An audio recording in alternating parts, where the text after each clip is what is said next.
नारायण नारायण नारायण।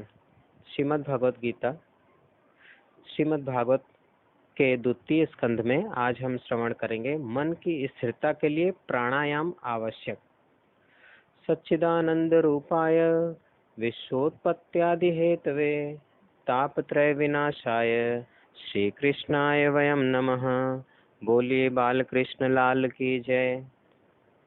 मन की स्थिरता के लिए प्राणायाम आवश्यक है। सुखदेव जी महाराज की आज्ञा है, एकांत में बैठकर थोड़ा प्राणायाम करो। प्राणायाम करने से आयु बढ़ती है। प्राणायाम करने से मन की चंचलता कम होती है। प्राण, वीर्य और मन तीनों साथ में रहते हैं। जिसका वीर्य स्थिर है उसी का प्राण स्थिर है, उसी का मन स्थिर है। मन को स्थिर करना हो तो शक्ति का संग्रह करो। शक्ति का विनाश करने से मन चंचल होता है। जो शक्ति का संग्रह करता है उसी के प्राण स्थिर होते हैं, उसी का मन स्थिर होता है। प्राणायाम के 3 भेद बताए हैं: पूरक प्राणायाम, कुंभक प्राणायाम और रेचक प्राणायाम। भागवत का एक सिद्धांत है, भक्ति कभी मत छोड़ो। ज्ञान और योग भक्ति से ही सफल होते हैं। प्राणायाम भी भक्ति के साथ करो। आंख बंद करके बैठो, हृदय में थोड़ी नजर करो, अपने हृदय पे ध्यान रखो। आंख बंद करके जो हृदय को देखता है उसको प्रकाश दिखता है। हृदय में दिव्य प्रकाश है, जिस प्रकाश से आंख को देखने की शक्ति मिलती है। सबके हृदय में बहुत भगवान बैठे हुए हैं और वो प्रकाश रूप में है। उसी प्रकाश से हमारी आंखों को देखने की शक्ति मिलती है। प्रत्येक के हृदय में प्रकाश में परमात्मा है। आंख बंद करके हृदय में नजर करो तो प्रकाश का दर्शन होगा। फिर प्रकाश में कमल की भावना करो। एक सुंदर कमल है, बस ऐसा विचार करना है आंख बंद करके। इस तरह से प्राणायाम करने के लिए बता रहे हैं। एक सुंदर कमल है, दाहिने नाक से बाहर की वायु को धीरे धीरे अंदर खींचो। प्राणायाम करने की विधि है, दाहिना नाक से वायु को धीरे धीरे अंदर खींचो। उस समय भावना करो कि मेरे भगवान हृदय कमल में आए हैं। उसी समय श्री राम, श्री कृष्ण के भगवान के नाम का जाप करो। जब हम प्राण वायु अंदर की तरफ खींच रहे होते हैं तब ऐसा करना है। ऐसा सोचना है कि भगवान हमारे हृदय में आए हैं और मन ही मन में राम राम या सीताराम सीताराम, जो भी भगवान आपके इष्ट हो उनका जप करो। ऐसी भावना करो कि भगवान मेरे हृदय कमल में आए हैं। दाहिने नाक से प्राण वायु को अंदर खींचना है। इसी का नाम पूरक है। पूरक प्राणायाम के 3 भाग हैं, पूरक, कुंभक और रेचक। पहला पूरक। पूरक में क्या है? दाहिने नाक से हमें वायु को अंदर खींचना है। पूरक में भगवान अंदर आए हैं ऐसी भावना करनी है। भावना में अधिक शक्ति होती है। जो ऐसी भावना करता है कि भगवान मेरे हृदय में आए हैं, उसे कभी कभी दिव्य सुगंध की अनुभूति होती है। अगर ये ऐसा महसूस होने लगे तो समझो हम कुछ और उच्च स्थिति पर पहुंच रहे हैं। उन्हें दिव्य सुगंध की अनुभूति होने लगती है। भगवान अंदर आ रहे हैं। भगवान बहुत ही सुगंधित हैं। भगवान के श्री अंग से सुगंध निकलती है। इसीलिए भगवान के एक एक अंग को कमल की उपमा दी गई है। जैसे उनके हाथ क्या कहते हैं? कर कमल, चरण कमल, नेत्र कमल, मुख कमल। तो भगवान के हर अंग को कमल की उपमा दी गई है। भगवान मेरे हृदय में आए हैं, ऐसी भावना के साथ वायु को अब कुछ देर अंदर रोकना है। बंद करके दाहिने नाक से अंदर को सांस लिया, अब कुछ देर रोकना है। रोकने के लिए दोनों नाक बंद कर देते हैं। तो दोनों नाक जब बंद कर देते हैं तो कुछ देर अंदर हवा रुकी रहेगी। अब ये जो दूसरा वाला स्टेप है कि हवा अंदर रुकी हुई है, वो क्या है? कुंभक है। भगवान मेरे हृदय में आए हैं ऐसी भावना के साथ अंदर को वायु को रोकना है। इसी का नाम कुंभक प्राणायाम है। तो पहले हमें अंदर को लेना है वायु को, उसे पूरक कहते हैं। फिर वायु को रोकना है, उसे कुंभक कहते हैं। और जब कुंभक करेंगे तब क्या सोचना है? कुंभक प्राणायाम में श्री कृष्ण मिलन की भावना करो कि हमारी उनसे बातचीत हो रही है, हम उन्हें दर्शन कर रहे हैं। हृदय कमल में मेरे भगवान है, मैं भगवान का वंदन कर रहा हूँ, उन्हें प्रणाम कर रहा हूँ। भगवान ने मुझे उठा लिया है, अपने हृदय से लगाया है, मैं भगवान में मिल गया हूँ। मेरे भगवान और मैं एक संग हो गए हैं, एक साथ हो गए हैं, एक मैं हो गए हैं। ऐसा विचार करना है जितनी देर हम वायु को अंदर रोकेंगे। थोड़ा विचार करो तो ध्यान में आएगा, शरीर शरीर को मिलाता है तब सुख होता है। शरीर को मिलने से सुख होता हो तो 100 को मिलने से भी सुख होना चाहिए, नहीं होता। 100 में हाथ पांव सब कुछ है, किंतु 100 को मिलने से सुख नहीं होता। जीव किसी जीव को मिलता है तभी सुख होता है, जीव जिसमें प्राण है। जीव जब ईश्वर से मिलता है तब कैसा आनंद होता होगा। जब एक मनुष्य रूपी जीव से मिलने पर इतना आनंद होता है, तो जीव जब ईश्वर से मिलता होगा तब कैसा आनंद होता होगा। हृदय कमल में नारायण है, मैं भगवान का वंदन करता हूँ, मैं शरण में आया हूँ, भगवान अति उदार हैं, मेरे ऊपर बहुत कृपा करे हैं और मुझे उठा लिया है, मुझे हृदय से लगाया है, ऐसा विचार करना है। किसी को भी भगवान से अलग मत करो। हमारे शास्त्रों में कहीं भी हरिजन का तिरस्कार नहीं किया गया है। शूद्र भगवान के चरणों से उत्पन्न हुए हैं। शूद्र का जो अपमान करता है वह भगवान के चरणों का ही अपमान करता है। सभी भगवान के अंग होने से सभी श्रेष्ठ हैं। हल्का तो वह है जो अपना धर्म छोड़ता है, हल्का कम मात्रा में। बेकार तो वह होता है जो अपना धर्म छोड़ता है। जिसने अपना धर्म छोड़ा है वह हल्का है। ब्राह्मण संध्या गायत्री ना करे, 3 समय संध्या ना करे तो वह श्रेष्ठ नहीं है। जो 3 दिन तक संध्या किए बिना खाता है वह शूद्र के जैसा होता है। सभी ब्राह्मणों को, जितने भी भागवत के वक्ता है, उनके लिए 3 टाइम संध्या करना आवश्यक है। संध्या सुबह प्रातः काल सूर्य निकलने पर, फिर दोपहर में और फिर सूर्य डूबने पर 3 बारी संध्या करनी होती है और गायत्री जप करना होता है। जो ऐसा ना करे तो वह हल्का होता है। इसके बाद क्या कहते हैं कि जो 3 दिन तक गायत्री ना करे वह शूद्र के समान हो जाता है। एकाहम जपहीनस्तु संध्याहीनो दिनस्य त्रयम् द्वासाहम अनिग्निश्च शूद्र एव न संशयः। ब्राह्मण संध्या गायत्री ना करे, अपना धर्म छोड़े, वह ब्राह्मण श्रेष्ठ नहीं है, वह हल्का है। जो अपने धर्म में स्थिर है वही श्रेष्ठ है। जो अपना धर्म छोड़ता है वह कनिष्ठ है, छोटा है, हल्का है। भगवान, सभी भगवान के अंग हैं, कोई हल्का नहीं है। किसी को हल्का मानना नहीं। जो दूसरे को हल्का समझता है वह स्वयं ही हल्का है। अपना धर्म जो छोड़ता है वह हल्का हो जाता है भगवान की दृष्टि में। सभी को भगवान का अंग मानो, किसी को भी भगवान से अलग मत करो। ये 5 उंगलियां हैं, अच्छी लगती हैं। 5 उंगलियां अच्छी क्यों लगती हैं? अंगुलियां हाथ में हैं, हाथ शरीर में है। इस हाथ को कोई शरीर से अलग करे, उंगलियों को कोई शरीर से अलग करे तो उंगलियां अच्छी नहीं लगेंगी। इसी प्रकार किसी को भगवान से अलग मत करो, नहीं तो वह फिर अच्छा नहीं लगेगा। किसी को भी भगवान से अलग मत करो। सभी को भगवान में देखो, सभी को भगवान के साथ देखो। आपका मन कभी नहीं बिगड़ेगा। जो सबको भगवान के साथ देखता है उसका सूक्ष्म मन धीरे धीरे शुद्ध हो जाता है। ज्ञान में, भक्ति में मन मुख्य है। ज्ञान और भक्ति में तन और धन दोनों ही गौण है। मानो तन से थोड़ी भक्ति करता है, धन से थोड़ी भक्ति करता है, मन से भक्ति करने वाले बहुत कम हैं। क्या कह रहे हैं? मन मुख्य है, धन और तन गौण है। मानो तन से तो भक्ति करता है, धन से भी भक्ति करता है कि दान देता है, कथा करवाता है। मन से पर भक्ति करने वाले बहुत कम हैं।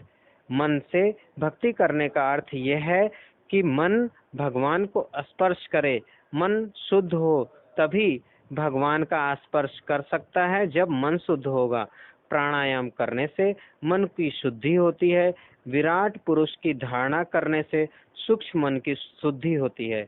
नारायण नारायण नारायण। जगत भगवान का स्वरूप है।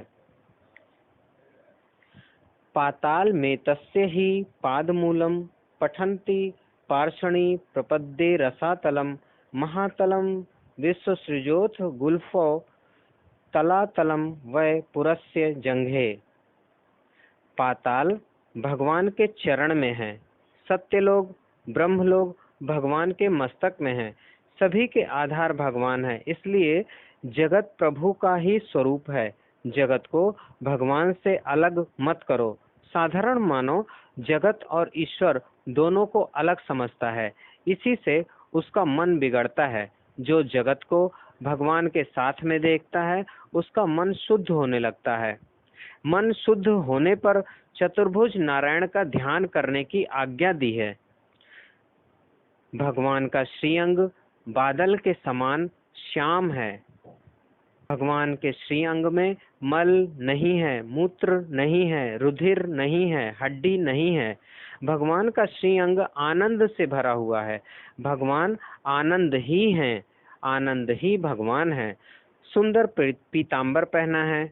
अब हम ध्यान कर रहे हैं कि भगवान कैसे हैं, तो हम भगवान कैसे हैं तो महाराज जी बता रहे हैं कि ऐसा ध्यान करना है कि भगवान क्या है कि उनमें मल मूत्र रुधिर हड्डी है ही नहीं, आनंद ही आनंद भरा पड़ा है। भगवान पीतांबर पहने हुए हैं, हाथ में शंख चक्र गदा पद्म, 4 हाथ हैं, एक में शंख चक्र गदा और पद्म है। भगवान की आंख में प्रेम है। कोई भी जीव जब नारायण का ध्यान करता है तब भगवान गाल में धीरे धीरे हंसने लगते हैं, प्रेम से उसे देखते हैं। कुछ देर तक ठाकुर जी को देखो तो लगता है कि वो मुस्कुरा रहे हैं। ऐसे ही जब हम भगवान का ध्यान करते तो ठाकुर जी मुस्कुराने लगते हैं। भगवान के ध्यान में जीव जब जगत को भूलता है और उस समय कुछ याद नहीं रहता, केवल भगवान की मुस्कुराहट दिखाई देती है, जगत भूल जाता है। ध्यान में जो अपने देह को भी भूल जाता है। एक स्थिति है कि हमें कुछ पता नहीं कि क्या हो रहा है संसार में। अब दूसरी स्थिति क्या है कि हम हैं कि नहीं हैं ये भी भूल जाता है। सांस ले रहे हैं कि नहीं ले रहे हैं, कोई चींटी काट रही है कि नहीं काट रही है, मच्छर काट रहा है, कुछ नहीं पता चल पाता। वो क्या है, देह भी भूल जाता है। उसी को देव का दर्शन होता है। जब तक देह का भी स्मरण है भगवान का दर्शन नहीं हो सकता। ध्यान में दर्शन हो जाएगा, प्रत्यक्ष दर्शन नहीं होगा। किसको याद आता है कि मैं पुरुष हूँ, मैं स्त्री हूँ, उसको भगवान का बराबर दर्शन नहीं होगा। हम क्या है यही नहीं पता रहे तब भगवान का दर्शन होता है। भगवान के ध्यान में जो जगत को भूलता है उसके बाद जो अपने देह को भूलता है उसी को देव का दर्शन होता है। फिर क्या होता है उसका वर्णन कोई नहीं कर सकता। अतिशय आनंद मिलता है। ध्यान करने वाला भगवान में मिल जाता है। जीव बिंदु है, भगवान सिंधु है। जीव एक बूंद है और भगवान सागर हैं। बिंदु जब सिंधु में मिल जाता है, सागर में मिल जाता है, तब सिंधु भी बिंदु को अलग नहीं कर सकता। सिंधु में मिल गया, आप ढूंढे कि वो वाली बिंदु वो बूंद कहाँ है, नहीं अलग हो सकता। अब तो पूरा सागर बन गया। जो ध्यान करता है उसको ध्याता कहते हैं। भगवान क्या है, ध्येय है। जीव क्या है, ध्यान करने वाला जीव ध्याता है। ध्याता, ध्यान और ध्येय तीनों एक हो जाते हैं। प्रमाता, प्रमाण और प्रमेय ये दूसरे शब्दों में है। साधक, साधन और साध्य ये और दूसरे शब्दों में है। दर्शन, दृष्टा, दृश्य, ज्ञाता, ज्ञान, ज्ञेय और प्रेमी, प्रेम और प्रियतम, भक्ति, भक्त और भगवान। अलग अलग साधन भगवान को पाने के मार्ग हैं। कोई ज्योति का, कोई निराकार का, तो सबके लिए साधन बताए हैं। कि जो बिंदु सिंधु वाला है तो उनके लिए क्या है कि ध्यान, ध्याता, ध्यान और ध्येय। साधन करते हैं बहुत सारे लोग, साध्य जो करने वाला है, और दर्शन, साधक, साधन, साध्य। एक साधन करता है वो साधक है, फिर वो क्या कर रहा है वो साधन है, और जो इससे प्राप्त किया वो साध्य है। ऐसे ही फिर दर्शन, दृष्टा, दृश्य, ज्ञाता, ज्ञान, ज्ञेय, प्रेमी, प्रेम, प्रियतम, भक्ति, भक्त और भगवान। आरंभ में ये 3 होते हैं। ध्यान में अतिशय जब तन्मयता हो जाती है तो ये तीनों फिर एक हो जाते हैं, और जब ये तीनों एक हो जाते हैं इसी को शास्त्र में अद्वैत कहा गया है। अद्वैताचार्य, बहुत सारे संत हुए हैं अद्वैताचार्य, वो क्या हो गए, भगवान में लीन से हो गए, वो अद्वैत हो गए। यानी अब वो 2 नहीं रहे, स्वयं और भगवान बस सब एक हो गए। ध्यान करने वाला ध्येय भगवान में मिल जाता है, परमात्मा के साथ एक हो जाता है। इसी को कैवल्य मुक्ति कहते हैं। जो बिंदु सिंधु में मिल गया, उस बिंदु को सिंधु भी अलग नहीं कर सकता। जीव बिंदु है, परमात्मा सिंधु है। ध्यान में जीव जब ईश्वर से मिल जाता है तब भगवान भी जीव को अलग नहीं कर सकते। इसी को कैवल्य मुक्ति भी कहते हैं। भगवान शंकराचार्य स्वामी के पीछे जो वैष्णवाचार्य हुए, बहुत सारे वैष्णव आचार्य हुए भगवान शंकराचार्य के बाद। भगवान रामानुजाचार्य, भगवान माधवाचार्य, भगवान श्री महाप्रभु आदि आचार्यों ने अद्वैत को माना है। वैष्णवाचार्य द्वैत के साथ अद्वैत को मानते हैं। कोई विशिष्टाद्वैत को मानते हैं, कोई शुद्धाद्वैत को मानते हैं और कोई द्वैताद्वैत को मानते हैं। भागवत में किसी का भी खंडन नहीं है, कभी खंडन करना भी नहीं। खंडन करने से मन बिगड़ जाता है, खंडन करने से वैर उत्पन्न होता है। भागवत में मंडन है, भागवत में सबकी महिमा बताई गई है, भागवत में किसी को छोटा नहीं बताया गया है। कहीं कहीं शब्दों में थोड़ा भेद है, किंतु तत्व एक है। समझने में अंतर हो सकता है, परंतु तत्व एक है। वैष्णवाचार्य अद्वैत तो मानते हैं, द्वैत के साथ अद्वैत भी मानते हैं। वैष्णवाचार्य ने यह सिद्धांत समझाने के लिए एक दृष्टांत दिया है, एक कहानी के द्वारा समझाया है। जो मीन मछली जल में डूबा हुआ है उसको गर्मी का त्रास नहीं होता, उसे गर्मी नहीं लगती। जो जल में डूबा है उसको ठंडक है, शांति है। किंतु जल में डूबा हुआ मीन पानी नहीं पी सकता, वह जल से बाहर निकलता है और पुनः अंदर जाता है। पानी पीने के लिए उसे ऊपर आना पड़ता है और पुनः अंदर जाता है, तब जल पान करता है। वैष्णव ब्रह्म रस का अनुभव करते हैं। रसो वैसह, वेदों में ऐसा वर्णन आया है, ब्रह्म रसमय है, भगवान रसमय है। ज्ञानी पुरुष ब्रह्म रस में डूब जाते हैं। ज्ञानी जिनके पास बहुत ज्यादा ज्ञान है वो क्या करते हैं, ब्रह्म रस में डूब जाते हैं। अच्छा है, किंतु भक्त क्या करता है, भक्त भगवान के रसात्मक स्वरूप का अनुभव करते हुए डूब जाता है। ज्ञानी लोग जो बहुत ज्यादा ज्ञान है वो लोग ध्यान करते हैं और प्रकाश में भगवान के रस का आनंद करते हैं और उसमें डूब जाते हैं। भक्त क्या करता है, भगवान का ध्यान करता है मन में, जैसे अभी बताया गया कि ऐसे ऐसे देखना है अपने ठाकुर जी को, और ऐसा अनुभव करते हुए भगवान के रस का अनुभव करने लगता है। जल में डूबा हुआ मीन जिस प्रकार जल नहीं पी सकता, उसी प्रकार ब्रह्म रस में जो डूब गया है वह ब्रह्म रस का पान नहीं कर सकता है। वैष्णव प्रेम से तो भगवान के साथ एक ही होते हैं, किंतु एक होने पर भी भगवान से अलग रहते हैं, सेवा करते हैं। उनकी भक्ति में ही आनंद आता है। पूर्ण अद्वैत में भक्ति नहीं है। भक्त्यर्थम कल्पितम द्वैतम अद्वैतादपि सुंदरम, अद्वैतम सुख भोगाय द्वैतम भजन हेतवे, तादृशी यदि भक्ति स्यात् सा तु मुक्ति शताधिका। वेदांत के ग्रंथों में ज्ञान से अद्वैत सिद्ध किया गया है और वैष्णव शास्त्रों में प्रेम से अद्वैत को माना गया है। भक्त और भगवान अंदर से तो एक ही होते हैं, एक होने पर भी भक्त और भगवान अलग होकर सेवा करते हैं। भक्तों को भगवान की भक्ति में आनंद आता है। ऐसे भक्त गोलोक धाम जाते हैं, भगवान के साथ खेलते हैं। गोलोक धाम में काल को भी कभी प्रवेश नहीं मिलता। भगवान के साथ खेलते हैं, गोलोक धाम में काल को कभी प्रवेश नहीं मिलता, काल कभी आता ही नहीं।